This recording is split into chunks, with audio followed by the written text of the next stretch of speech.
તો જસદણના ખાનપર રોડ પર સ્થિત સ્વામિનારાયણ મંદિરના સંતો દ્વારા કેબિનેટ મંત્રી કુંવરજી બાવળિયાનું સ્વાગત કરવામાં આવ્યું હતું। ત્યારે કુંવરજી બાવળિયા દ્વારા સ્વામિનારાયણ ભગવાનની આરતી ઉતારવામાં આવી હતી તેમજ સભામાં સંબોધન કર્યું હતું। ત્યારે જસદણના વિકાસની વાત પણ તેમણે કરી હતી।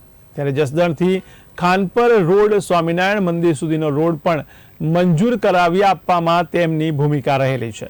ત્યારે જસદણ ભાદર નદીનો રિવરફ્રન્ટ 60 કરોડના ખર્ચે પણ બનાવવામાં આવશે। ત્યારે આ કાર્યક્રમમાં ગોંડલના સ્વામિનારાયણના મંદિરના કોઠારીએ પણ હાજરી આપી હતી અને સભાને સંબોધી હતી।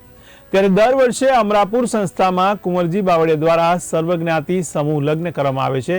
ત્યારે આગામી ફેબ્રુઆરીમાં સર્વજ્ઞાતિ સમૂહ લગ્નનું આયોજન કરવામાં આવ્યું છે।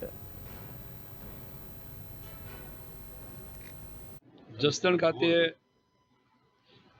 બીએપીએસ સ્વામિનારાયણ મંદિરમાં આમ તો ઘણા સમયથી સંતો તરફથી મને દર્શન કરવા માટેનું આમંત્રણ મળતું, પણ જોગાનો જોગ આ નવા વર્ષમાં સંતોના આશીર્વાદ, એમનું આમંત્રણ અને કેટલાક અમારા આ મંદિરની સાથે વર્ષોથી જોડાયેલા ભક્તજનો એમની પણ લાગણી હતી અને એના ભાગરૂપે આજે ભગવાન સ્વામિનારાયણના દર્શન કરવા માટે અહીંયા પધાર્યા હતા।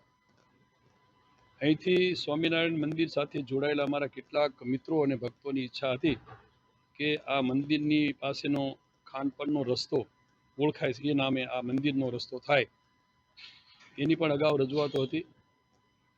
આ ચાલુ વર્ષના જે બજેટની જોગવાઈ હોય છે, જોગવાઈમાં આ રસ્તો એટલે ખાનપર રોડ બાયપાસથી પુલ સુધીનો 1,40,00,000 રૂપિયામાં રસ્તો મંજૂર કરાવ્યો। આ 5.5 મીટર એટલે ડબલ પટ્ટીનો રસ્તો સીસી રોડ બને, ત્યાંથી પુલ સુધી નાલા સુધીનો બાકીનો રીકાર્પેટ થાય એ રીતનો રસ્તો, એની ટેન્ડરની વગેરે પ્રક્રિયાઓ શરૂ થતાં આ ચાલુ વર્ષમાં જ આ રસ્તાનું કામ સરસ થશે। અહીંયા દર્શને આવતા સૌ ભક્તજનોને પણ ખૂબ સરસ મજાની સુવિધા મળે એવો આ રસ્તો થશે।